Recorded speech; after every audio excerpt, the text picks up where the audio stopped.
আসসালামু আলাইকুম প্রিয় দর্শক। ডিম ভাজি তো আমরা সবাই কম বেশি পারি, কিন্তু একটু ভিন্নভাবে যদি আপনারা এই উপকরণগুলো ইউজ করেন তাহলে কিন্তু ডিম ভাজির স্বাদ বহুগুণ বেড়ে যায়।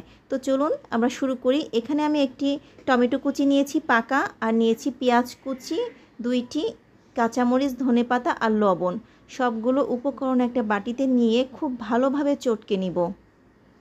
এইভাবে বাড়িতে একবার ডিম ভাজি করে দেখবেন, ডিম ভাজির স্বাদ কিন্তু বহুগুণ বেড়ে যাবে।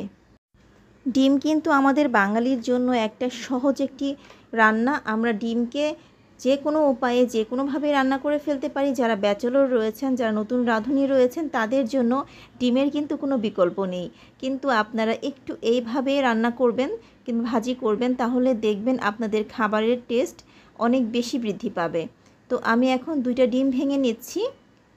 টমেটোটা অবশ্যই পাকা হতে হবে। টমেটো যদি বেশ পাকা হয় তাহলে কিন্তু এই ভাজিটা খেতে বেশি ভালো লাগে। গরম গরম ভাতের সাথে একটা ডিম ভাজি আর 1 চামচ ঘি, এর স্বাদ অতুলনীয়। আমি ডিমটা ভেঙে নিচ্ছি, তারপর খুব ভালোভাবে চটকে নেওয়া পেঁয়াজ, টমেটো, কাঁচামরিচ আর ধনেপাতার সাথে ডিমগুলো মিক্সড করে নিব। প্রিয় দর্শক, অনেক সময় কিন্তু আমরা সহজ রান্নাও অনেক বেশি মজা করে ফেলতে পারি একটু চেঞ্জ এনে। ছোট বড় সবারই কিন্তু এইভাবে খেতে খুবই ভালো লাগবে, আর এর পুষ্টিগুণও কিন্তু অনেক গুণ বেড়ে যায় টমেটো আর ধনেপাতা ইউজ করার কারণে। তো এখন আমি অন্যদিকে একটা ফ্রাই প্যান গরম করে নিচ্ছি। আমি কিন্তু ননস্টিক ফ্রাই প্যান ইউজ করছি না। আমি একটা নর্মাল ফ্রাই প্যানে তেল দিয়ে দিলাম 2 টেবিল চামচের মতো। তেলটা খুব ভালোভাবে গরম হয়ে গেলে তারপরে আমি ডিম দিয়ে দিব, আর তেলের মধ্যে দিয়ে দিচ্ছি সামান্য লবণ। এতে করে কিন্তু ডিমটা নিচে লেগে যাবে না। এটা কিন্তু একটা ট্রিক্স, আপনারা অবশ্যই মনে রাখবেন। প্যানটা যদি ননস্টিক না হয় তাহলে এইভাবে লবণ দিয়ে যে কোনো ভাজি আপনারা করতে পারেন, যেটা নিচে লেগে যাবে না বা ভেঙে যাবে না। বিশেষ করে মাছ ভাজি করার সময় আপনারা কিন্তু এই ট্রিক্সটা ফলো করতে পারেন। তো তেলটা খুব ভালোভাবে গরম হয়ে যাওয়ার পর আমি ডিমগুলো ঢেলে দিলাম।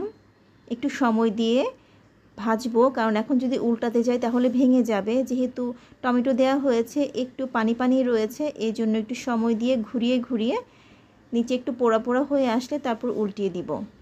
যারা গরম গরম মুচমুচে ডিম ভাজি খেতে পছন্দ করেন তাদের জন্য আজকের এই রেসিপিটি।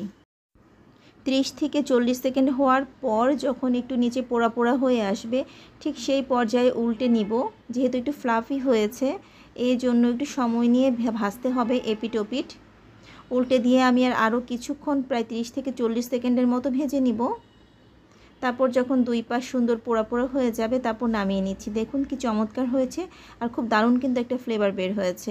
অবশ্যই আমার রেসিপিটি ফলো করবেন আর কেমন হলো জানাবেন। সবাইকে ধন্যবাদ।